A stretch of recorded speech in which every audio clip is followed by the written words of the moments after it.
with the unfortunate outcome that the intellectual property and findings are often owned abroad. With this fund, we will slowly but certainly reverse that narrative by empowering our own researchers and ensuring that Ghana owns the knowledge and innovations produced by its intellectuals. As part of our commitment to research excellence, we offer full scholarships annually to 5 PhD candidates at every ranking. In furtherance of our commitments to inclusion and dignity, we have distributed over 6 million sanitary pads to our girl children in primary and secondary schools to keep them in school and help them end period poverty. Contrary to the widespread misinformation that was circulated before December 7th, 2024, the free SHS policy has not only been maintained, indeed it has been strengthened. We've made the highest budgetary allocation in the history of the policy, as at now. A staggering 3.5 billion Ghana cedis has been dedicated to the free SHS. We understand that access without quality is inadequate, and that's why we're implementing the decentralization of feeding policy to allow the management of schools to make their own feeding arrangements to provide students with quality meals. Our commitment to foundational learning is equally strong. Basic education has received its highest budget allocation in almost a decade, reflecting our determination to rebuild the educational ladder from the ground up, with 564.6 million allocated so far for textbooks. We're addressing long-standing challenges in the system, particularly those caused by the reduced funding of the recent past. Fellow countrymen and women, we've also turned our attention with equal urgency to the health and well-being of our people. In 2025 alone, the national health budget increased by 13.4%, rising from 15.6 billion Ghana cedis to 17.8 billion cedis, one of the most significant increases in recent years. This bold step reflects our recognition of the urgent need to strengthen Ghana's healthcare system in the face of both domestic demands and global health risks. We've uncapped the NHIL and made 66% increase in funding to the National Health Insurance Scheme from 5.9 billion. These funds will help expand coverage, improve claims processing, and ensure that every Ghanaian, especially the poor and vulnerable, has access to affordable quality health care. The sudden withdrawal of 156 million in US aid health support, which previously sustained critical programs in malaria, HIV and AIDS, and child health, presented a serious fiscal and public health challenge. In response, we have readjusted our domestic expenditure priorities and ensure that the domestic safety nets are provided to cover the gap that occurred. To further bridge access gaps and enhance service delivery, government is investing over 2 billion Ghana cedis in healthcare infrastructure between now and 2028. This includes an initial 200 million cedis allocation in the 2025 budget to accelerate construction, expansion, and modernization of hospitals, clinics, and health centers nationwide. Whether in remote rural communities or high-density urban centers, our aim is the same: a health facility within reach of every Ghanaian. Cabinet is awaiting a report from the Honorable Minister of Health on the status and stage of completion of the agenda, one being the macroeconomic indicators. It's about making the Ghanaian household feel the impact in their everyday lives. As the popular saying goes, the real economy is not in statistics, but in the pockets of the people. And that is why I take pride not only in the clear signs of recovery and stability, but in the direct relief Ghanaians are experiencing from our economic policies. Today, we're seeing a stabilization in the price of goods and services, with inflation dropping significantly from 23.8% in December 2024 to 11.5% in July 2025. The lowest inflation rate recorded since the prices brought to Parliament. That shows that up to 4,500 different items on the market have seen varied price reductions. We've stayed current with our bond repayment obligations. In a significant endorsement of Ghana's economic recovery efforts, global credit from junk to small and medium enterprise. This initiative is not just about keeping the lights on longer, it is about unlocking new shifts of productivity, widening access to jobs, and building a resilient, inclusive economy that works for all. Only yesterday, Cabinet approved for onward submission to Parliament the 24-hour authority bill. Already, we're seeing key institutions take the lead in actualizing the 24-hour economy vision. The Ghana Publishing Company has transitioned to a full 24-hour operation. The Passport Office and Ghana's foreign missions have also rolled out round-the-clock services to expedite passport processing and improve service delivery. At our ports, both Tema and Takrady are now operating 24 hours to boost trade efficiency and reduce congestion. To guarantee safety within this evolving ecosystem, a dedicated 24-hour economy policing secretariat has been established in the Ministry of Interior to provide continuous security support under the Act and the Labour Act, which now include provisions that enable and regulate 24-hour economic activity.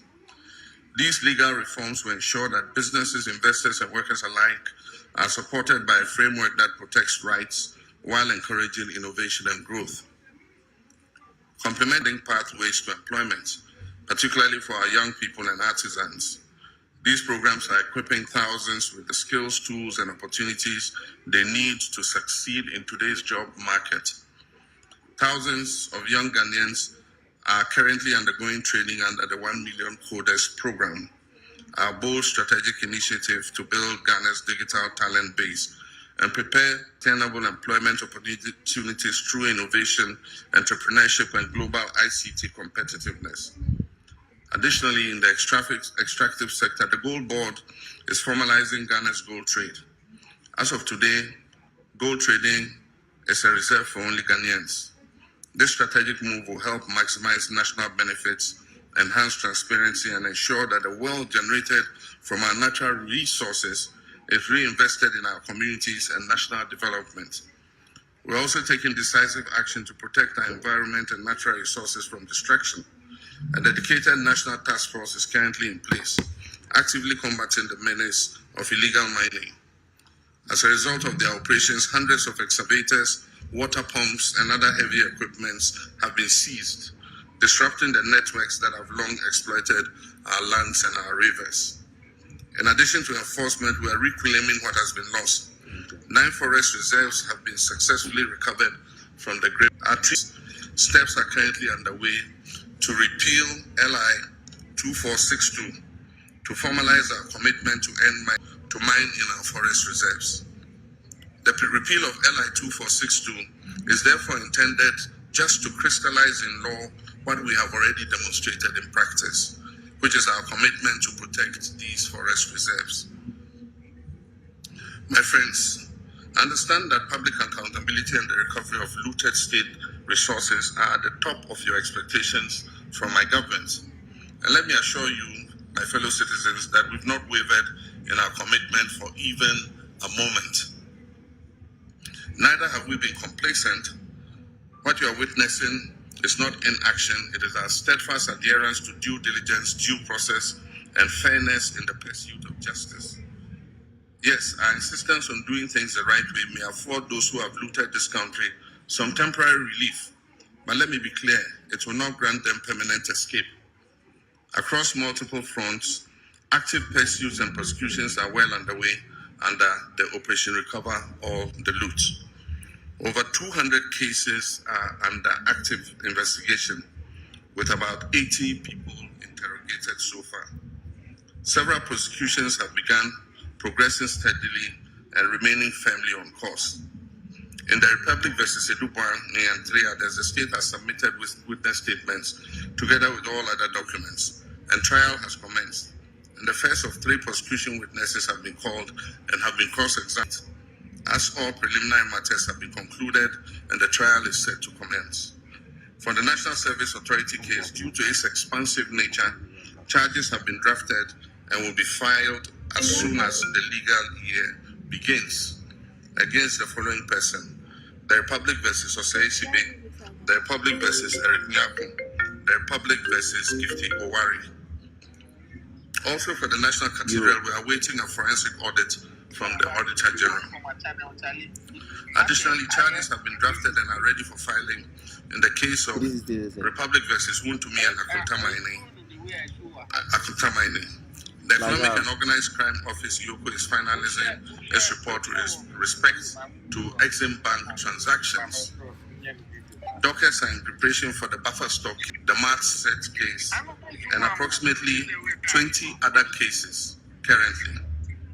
So how come they come like Let me be clear, every single case of corruption that needs to be investigated is being looked into. And once evidence is found to ground the prosecution, that will happen and happen swiftly. Looking within, we launched a code of conduct for public officials with an insistence on strict compliance. A high-level working group has been inaugurated to draft Illegal Mining Operations Secretariat, NIMOS, as the Central Operations Command Center coordinating the national fight against illegal mining and its associated environmental degradation. In a coordinated effort across all security agencies and the Ministry of Lands and Natural Resources, 4 have been made with suspects awaiting prosecution. Over 300 Shamfang machines have been confiscated and destroyed. Over 900 water pumps seized from illegal mining sites have been handed over to. Of Ghana's 288 forest reserves, 44 had previously suffered varying degrees of destruction from illegal mining. Notably, 9 of those reserves had become no-go zones due to the presence of armed groups. Forest reserves. However, over the weekend, the Jimira Forest Reserve and the Anria Futu section of the Offense Shelter Belt was reinvaded by illegal miners after these were handed back to the Forestry Commission. The military is currently working with NIMOS to repossess those reserves and establish a serving as community vanguards to ward off illegal mining activities. An additional 1,020 personnel will be recruited and deployed by the end of the year, bringing the total force to 2,000 blue water guards. The next phase will focus on dechemicalizing underway. In collaboration with the Ministry of Transport, the Ministry of Finance, GRA Customs Division, and the Ports and Harbours Authority, we've instituted a system for the proactive tracking of all imported excavators and earth-moving equipment from the port of entry. 1,200 excavators are going through the permitting process from the Transport Ministry, clearance from Customs registration with DVLA, and tracking at the Minerals Commission. So far, we've registered 1,037 have been registered and fitted with tracking devices. There are an additional 600 equipment at the ports awaiting clearance. An additional 350 tracking device views on how best to shape the future framework is important for economic progress. Pursuant to our commitment to improving security, we have earmarked 1 billion Ghana cedis to retool our security agencies. The Ministry of Energy has recently granted a declaration of commerciality for the Eban Akuma oil and gas discoveries in Cape 3 Points, Block 4, confirming their commercial viability. This paves the way for the joint venture partners ENI Vitol, Woodfields, and the Ghana National Petroleum Corporation to proceed with a full plan of development of this oil well. This milestone brings us closer to increased oil and gas production, job creation, and enhanced energy security, reinforcing our commitment to responsible resource management. For our national processing capacity and subject alone is expected to save the country close to $500 million every 2 years by drastically cutting our reliance on expensive imported liquid fuel. Beyond the cost reduction, it is projected to create over 1,000 direct and indirect jobs, fueling both industry and livelihoods. We can all attest to the fact that the looming threat of Dumsor we inherited in January this year has been averted. Through strategic interventions and swift action, power supply has remained stable across the country, ensuring uninterrupted electricity for households, businesses, and essential services. We've made significant strides in restoring fiscal decentralization. In the past 8 years, only 40% to 50% of the District Assembly's Common Fund was reaching metropolitan, municipal, and district assemblies, constraining their capacity to deliver local services. Of the 7.57 billion allocated for DACF this year, approximately 6.1 billion has gone straight to local assemblies, with a minimum of 25 million allocated to each MMDA. Already the first quarter disbursement of 987 million.97 million has been released to kickstart district level development. To ensure focused impact, Cabinet has approved expenditure guidelines for the districts. 25% of the fund is to support design and construction of what we call 24-hour economy model markets. 10% is allocated for health, with a minimum of 2 CHIPS compounds per district. Education, 1 kg, 1 primary, 1 GS block, potable water, at least 10 boreholes, environmental sanitation and school furniture. 7.5% for MMDA administration, monitoring and evaluation, and simultaneously all statutory funds such as 2.03 billion to the National Health Insurance Fund and 2.71 billion to GET funds covering NHIS arrears and free SHS have been released in full, underscoring our commitment to public service delivery and local empowerment. Next week, I'll cut the sword in 3 locations to signal the start of the Big Push program. The first phase understandably covers mainly the road sector. Everyone will admit that over the last 8 years, our road infrastructure has deteriorated remarkably. This year alone, almost 14 billion Ghana cedis of our oil and gold revenues have been earmarked for the Big Push program. Critical road projects such as the Ofankon Sawam Road, which were chronically cedis, to ensure speedy completion by the end of second quarter of next year. My media colleagues, our reset agenda remains on course, and I've remained unwavering in my commitment not only to the promise I made to you in the run-up to the 2024 elections, but to the principles of honesty, transparency, and probity and accountability that define good governance. I'm resolute in laying foundations for economic recovery, resetting our institutions to reflect the demands of modern governance and independent and self-reliant Ghana realized in our lifetime. I'm equally determined to restore Ghana's rightful place as a respected voice and actor on the global stage. With your continued trust and support, I'm confident that we will not only meet these goals, but also build a nation that's all, and may God bless our homeland, Ghana. I thank you.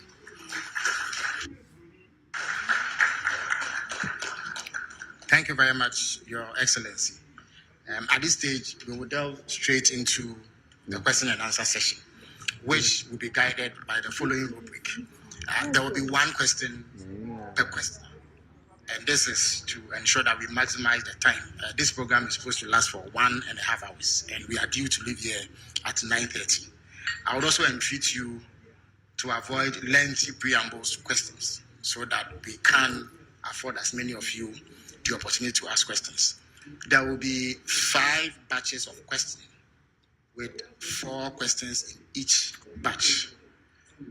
2 microphones will be placed on either side of the middle row to enable these questions to be asked. So at this stage, I'll call on the ushers and stewards to position the microphones so that the questions could be asked. Okay, so the gentlemen on either side of the middle row are with the microphone. So if you want to ask a question, please put up your hand. You catch my attention now. All right, so we have the president of the Ghana Journalists Association who is supposed to embody your collective aspirations. So I would accord him the courtesy of asking the first question. So Mr. Dufo, you may ask the first question. After which I see Kojo Prekodankwa, and then Eko Moses of Bloomberg, and then one lady in the middle to bring the number to 4. Mr. Jumfo, you may ask your question, please. Thank you, Honorable. Mr. President, thank you so much for this opportunity and having been given the opportunity to set commitments and firm commitment to safeguarding the safety and protection of journalists across the country. Now my question, Mr. President, as you may be aware, remuneration and general working conditions in the media are not the best, especially in the state-owned media, which falls under the authority of government. This situation is a key factor in our low ranking on the World Press Freedom Index under the economic indicator. What measures is your government putting in place to improve working conditions in the state-owned media and also to provide relief for those in the private media? Also, assault on journalists are on the rise. And I know this is of great concern to you as a journalist to address this disturbing trend. Thank you, Mr. President. Thank you very much. Kojo, you may have the microphone now. Good evening. My name is Kojo Prekodankwa, Kesben Media. In your remarks, you did touch on the issue of mining, and I want to commend your government with the achievements you chalked. But recently, we heard that Ghana Water Company is proposing almost about 280% increment in tariffs. One of the major reasons they raised has to do with Galamsey and how it is affecting. I would want to ask, Mr. President, would you then consider the argument that we should have the state of emergency? Economic indicators have turned into a positive trajectory, and buoyed by the ratings you also referenced and investor confidence. Do you think that that gives enough scope for you to go back to the international capital market, maybe for your first Eurobond after the default? Thank you. Okay, so we'll take the final question in this batch from the lady whose hand is up.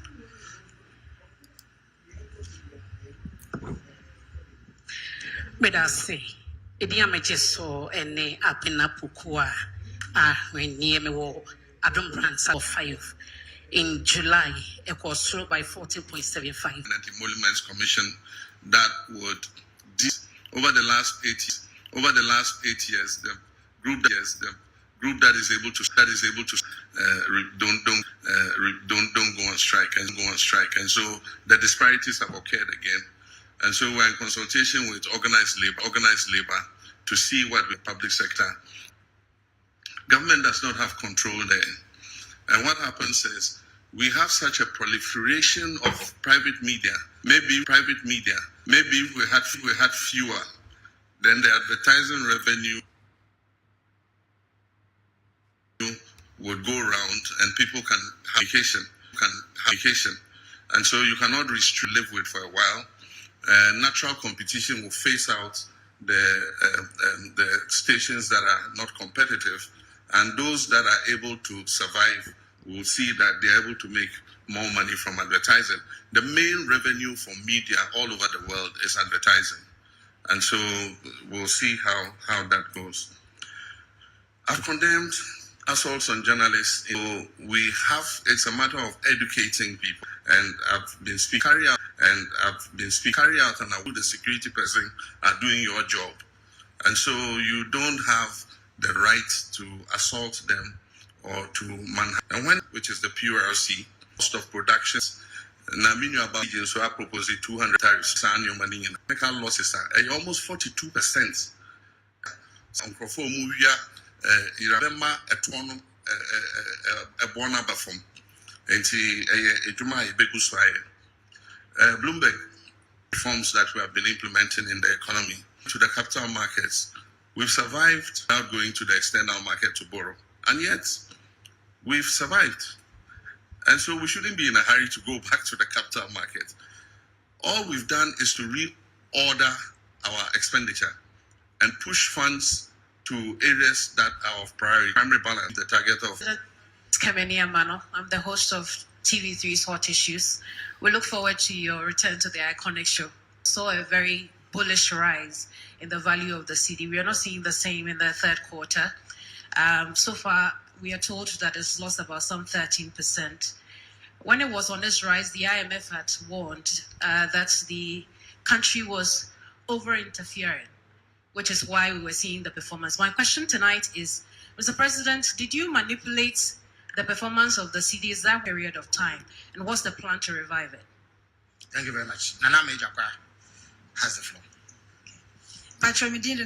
Now, the last, I wish to remind the fact that I am all stolen state resources.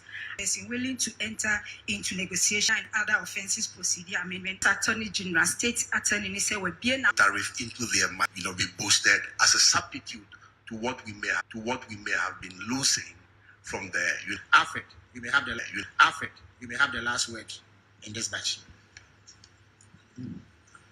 Thank you. Good evening, Mr. President. My name is Alfred Okansi. I work with TV3 as part of Media Journal. Just on the back of the oral question that was asked by a colleague of mine, over the weekend we had the General Secretary of your party indicate that there are some NDC lawyers who are cutting deals with some persons who are standing trial for. And if you are, what are you going to do about this, especially with you oral, because the Ghanaian people expect that you should do so? Thank you. Thank you very much, Alfred. Now we are joined by William Minta from Rich FM. So, William, if you can hear me, you have the floor. Okay, so my name is William Minta from a based Rich FM Central Region. And Mr. President, Central Region is known as the heartbeat of education and tourism. Yet our people still struggle with unemployment and underdeveloped infrastructure. What specific steps is your government and our strength into real jobs and opportunities for the youth? Thank you.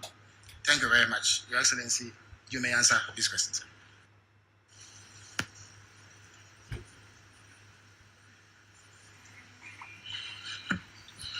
Thank you very much. The first question is about the rise in the value of the cedi. We recognize a very steep appreciation in the value of the cedi in response to the reforms that we were carrying out. And for those of you who listened to me, there was one occasion where I said, people were asking whether it would go below 10. And I said, and it probably is overvalued at 10. I believe that it is about stopping rapid depreciation of the currency. Almost. But when you have steep depreciation of about, like we had in 2024, 25% depreciation of Ghana has been intervening in the forex market, but they've withdrawn. And what happened was that because of the rapid appreciation in the value of the cedi, we saw an exponential increase in imports, because then people could buy cheaper